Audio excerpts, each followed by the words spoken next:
नमस्कार मित्रांनो.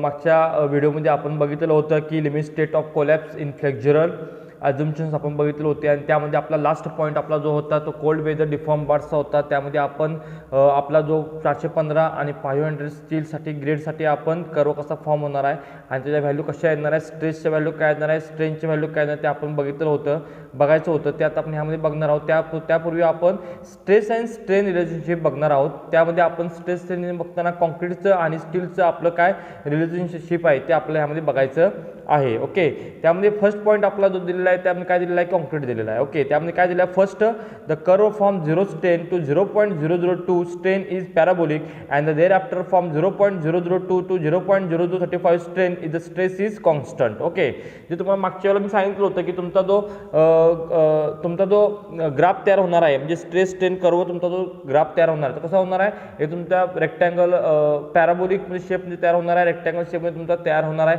ओके, तर कसा होणार आहे की तुमचा फॉर्म कर्व 0 स्ट्रेन पासून तुम्ही 0 ओरिजिन पासून जर तुम्ही स्टार्ट केला तर तुमचं काय असणार आहे, 0 स्ट्रेन पासून ते 0.002 स्ट्रेन पर्यंत तुमचं काय असणार आहे, हा पॅराबोलिक कर्वमध्ये येणार आहे. आणि देअर आफ्टर तुमचं काय असणार आहे की ते 0.002 पासून ते 0.0035 पर्यंत तुमचं काय असणार आहे, हा स्ट्रेसिस कॉन्स्टंटमध्ये येणार आहे. कॉन्स्टंट समजा तुमचा काय असणार आहे, रेक्टँगल शेपमध्ये तुमचा तो ब्लॉक तयार होणार आहे. सेकंड पॉइंट आहे, the compressive strength of concrete is assumed to be 0.67 FCK and further with application of partial safety factor compressive strength in concrete for design purpose is 0.67 FCK divide by 1.5 is equal to 0.446 FCK और 0.45 FCK. यामध्ये काय दिलं आहे, जेव्हा आपण काय केलं होतं, the acceptable stress strain curve in given previous lecture figure, the design purpose, the composite strength of concrete is the structural shall be assumed to be 0.67 times the characteristic strength. Okay, ही जे आपला answer होतं त्यामध्ये आपण काय केलं होतं की लॅबसाठी आपण काय केलं होतं, कॅरेक्टरिस्टिक्स ॲज इट इज आपण घेतली होती. लॅब स्ट्रेंथसाठी जी काय केलं होतं आपण FCK व्हॅल्यू घेतली होती. त्यानंतर आपण काय केलं होतं फील्डसाठी की त्याला 0.67 आपण त्याला मल्टिप्लाय केलं होतं. मग तुमचं काय ना 0.67 FCK आलं होतं. ओके, आणि त्यानंतर त्याला आपण काय केलं होतं की आलेल्या आन्सरला आपण काय केलं होतं की पार्सल सेफ्टी फॅक्टरनं आपण त्याला मल्टिप्लाय केलं होतं. मग तुम्ही काय करणार, 0.67 FCK डिवाइड बाय 1.5 म्हणजे 1.5 मीन्स तुमचं काय असणार आहे, कॉन्क्रीटची पार्सल सेफ्टी फॅक्टर असणार आहे. आणि जेव्हा तुम्ही हे आन्सर सॉल्व्ह करता तेव्हा तुम्हाला काय मिळणार आहे, 0.446 FCK किंवा 0.45 FCK तुमची ही व्हॅल्यू मिळणार आहे. ओके, नेक्स्ट आहे स्टील. ओके, फर्स्ट आपला स्टीलचा पहिला पॉईंट आहे, the modulus of elasticity of steel is ES is equal to 2 × 10⁵ Nm² for all type of steel. म्हणजे तुमचं प्रत्येक टाईपचं स्टील जे असणार आहे, 250 असेल, 415 असेल, 500 असेल, तर या सगळ्यासाठी तुमचं मॉड्युलस ऑफ इलास्टिसिटी किती असणार आहे, 2 × 10⁵ Nm² एवढी असणार आहे. The design yield stress of 0.2% proof stress of steel is equal to Fy divide by gamma M. Gamma म्हणजे तुमचं काय असणार आहे, partial safety factor for material असणार आहे. ओके, तुमचा किती असणार आहे, हा प्रूफ ट्रेस 0.2% असणार आहे. Okay, where gamma M is equal to, आता हे स्टीलचं बघतोय त्यामुळे किती घेणार आपण, सेफ्टी फॅक्टर 1.15 घेणार आहे. Thus the design yield stress become Fy divided by 1.15 is equal to 0.87 Fy. म्हणजे तुम्ही जेव्हा काय करणार, Fyला तुम्ही Fy divide bye parcel safety factor for steel जर तुम्ही कराल तर तुम्हाला काय मिळणार आहे, 0.87 Fy ही तुम्हाला व्हॅल्यू मिळणार आहे. ओके, थर्ड पॉईंट आहे, the stress strain relationship for the steel in tension and compression is assumed to be the same. Okay, यामध्ये काय दिलं आहे की स्ट्रेस स्ट्रेन रिलेशनशिपचं काय फॉर स्टीलसाठी इन टेन्शन असणार आहे. Okay, and compression is assumed to be same. म्हणजे तुमचं तुमचं जे स्ट्रेस स्ट्रेन रिलेशनशिप आहे ते कॉम्प्रेशनसाठी तुमचं काय सेमच असणार आहे. म्हणजे अप टू कॉम्प्रेशनसाठी आणि स्टीलसाठी हा तुमचा सेमच असणार आहे. नेक्स्ट पॉईंट आहे आपला की आपला हा पॉईंट दिलेला आहे तो कोणता आहे, कोल्ड डिफॉर्म बारचे आपले हे आहेत Fe 415 माइल्ड स्टील.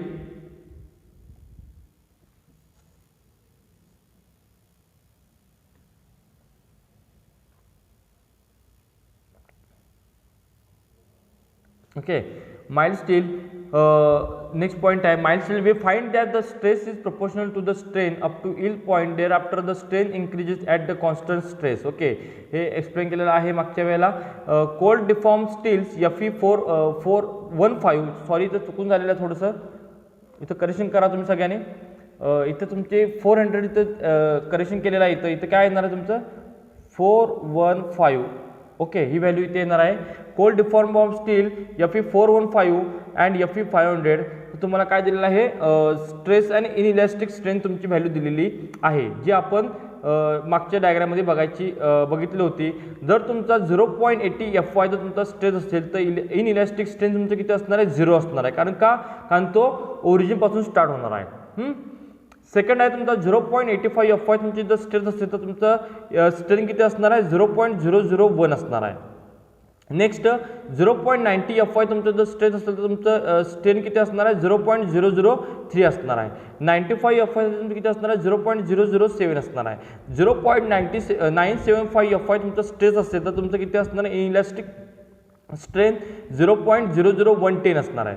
आणि लास्ट इज स्ट्रेस तुमचा समजा जर 1 Fy असेल तर तुमचं स्ट्रेन किती असणार आहे 0.0020 एवढा तुमचा काय असणार आहे स्ट्रेन असणार आहे. ओके, नेक्स्ट तुमचा जो पॉईंट आहे the stress in strain value at different stress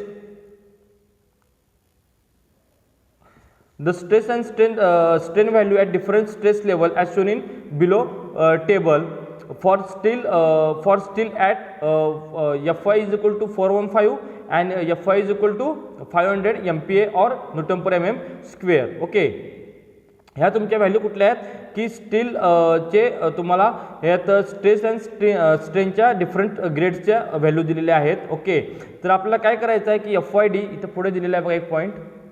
okay, काय दिलेलं आहे बघा the stress and strain value at different stress level are shown in below table for steel Fe415 and Fe500. Okay, तर यामध्ये काय दिलेलं आहे की तुमच्या ह्या मगाच्या व्हॅल्यू होत्या 0.80 Fy ह्या तुमच्या स्ट्रेसच्या व्हॅल्यू आहेत.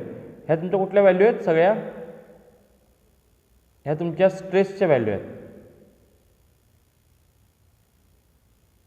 ह्या तुमच्या स्ट्रेसच्या व्हॅल्यू आहेत. ओके, जर तुम्ही स्ट्रेस 0.80 Fy जर तुम्ही घेतला तर तुमचं स्ट्रेस किती येणार आहे हा तुमचा स्ट्रेस आहे, हा तुमचा स्ट्रेन आहे. ह्या व्हॅल्यू तुमच्या स्ट्रेनच्या आहेत आणि ह्या व्हॅल्यू तुमच्या कुठल्या आहेत ह्या व्हॅल्यू आहेत त्या आपल्या स्ट्रेसच्या आहेत. ओके, इकडच्या स्ट्रेनच्या व्हॅल्यू इकडच्या स्ट्रेसच्या व्हॅल्यू इकडच्या परत तुमच्या स्ट्रेनच्या व्हॅल्यू असणार आहेत आणि ह्या तुमच्या व्हॅल्यू कुठल्या असणार आहेत स्ट्रेसच्या व्हॅल्यू असणार आहे न्यूटन पर mm स्क्वेअर असणार आहे. ओके, मग आपलं काय दिलं आहे की 0.FYD तुम्ही जर कराल तर तुमचं काय दिलेलं आहे FYD मीन्स तुमचं काय असणार आहे Fy डिवाइड बाय स्टील असणार आहे ना. Fy divide by partial safety factor gamma m असणार आहे. ओके, इथं खाली दिलेलं आहे बघा FYD इज इक्वल टू तुमचं काय असणार आहे Fy डिवाइड बाय 1.15 आहे.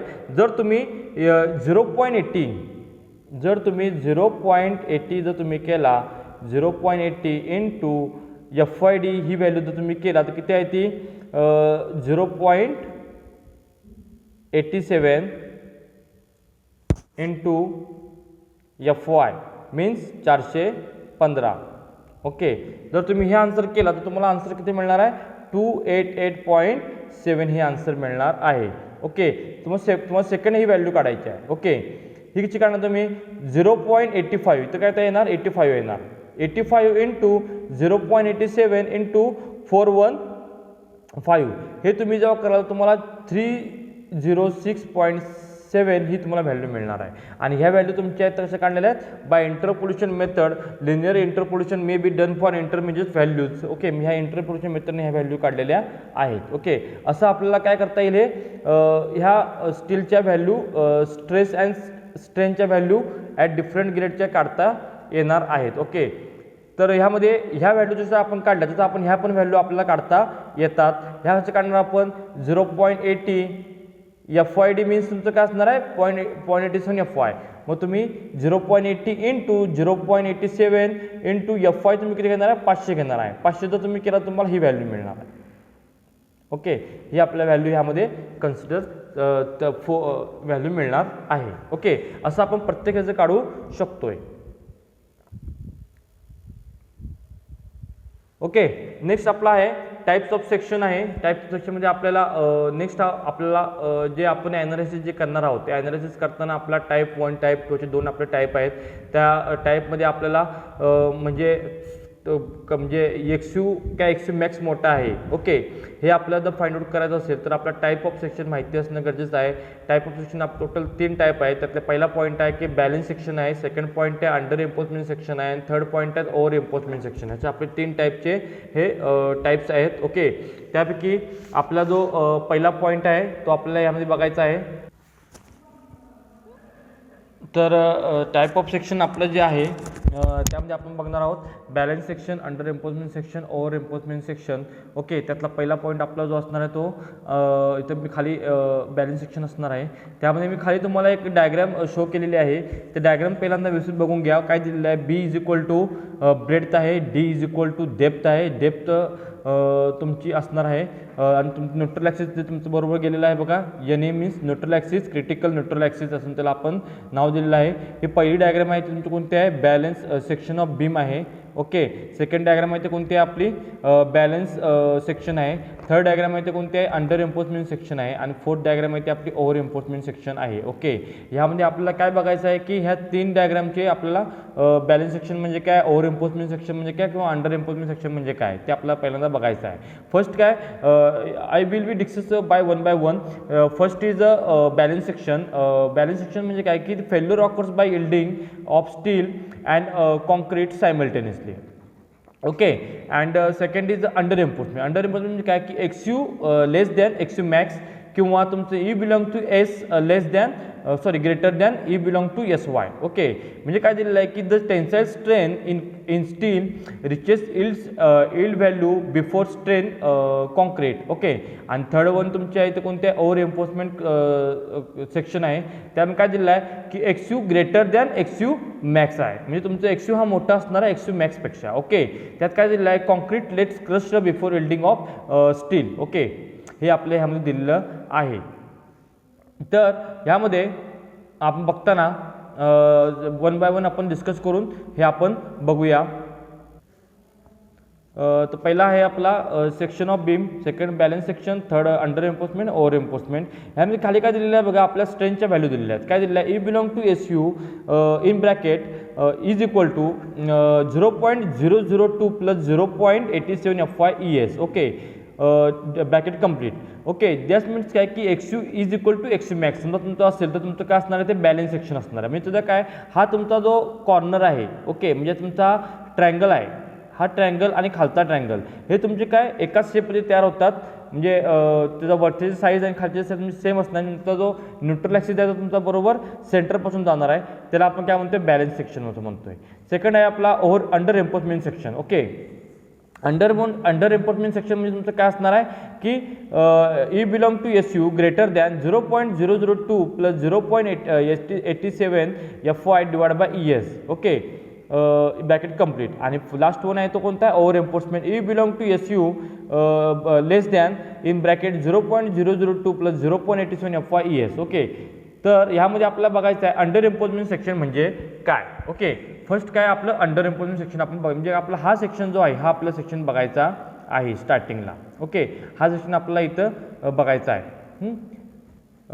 तर बघतोय आपण अंडर एम्पोजमेंट सेक्शन म्हणजे काय, when XU less than XU max or PT less than PT limit the section is under reinforcement. तुमचा जर एक्सयू जर लहान असेल एक्सयू मॅक्सपेक्षा. ओके, और पीटी तुमचा पर्सेंटेज ऑफ स्टील तुम्ही जे तुम्ही अज्युम जे केलेलं असणार आहे तुम्ही जे कॅल्क्युलेट केलेलं असणार आहे ते तुमचं लहान असेल पीटी लिमिटपेक्षा तर तुमचं काय असणार आहे तो सेक्शन ही तुमची इज अंडर एम्पोजमेंट असणार आहे. ओके, की अंडर एम्पोजमेंट सेक्शन म्हणजे तुमचं काय असणार आहे की the strain in the still at the time of limit state of collapse will be more than in bracket 0.87 FY ES 0.87 FY divided by ES plus 0.002 and design stress in the steel will be 0.87 FY. Okay, मग तो तुम्हाला moment of resistance find out करायचं असेल तुम्ही कसं करणार, 0.87 FY AST bracket D minus 0.002 42xu हा तुम्हाला अंडर तुमचं सेक्शन अंडर एन्फोर्समेंट आला, अंडर तुम्ही मोमेंट ऑफ इनर्शिया काढा MI म्हणजे आपलं मोमेंट ऑफ रेजिस्टन्स जर तुम्हाला कॅल्क्युलेट करायचा असेल तर तुम्ही हा फॉर्म्युला यूज करायचा आहे. ओके, आणि तुमचा खाली पॉईंट एक दिलेला आहे बघा, स्टील फेल फर्स्ट. ओके, यामध्ये तुमचं काय असणार आहे की तुमचा XU काय आहे, तुमचा XU लहान आहे. ओके, कशापेक्षा XU मॅक्सपेक्षा तुमचा हा लहान आहे.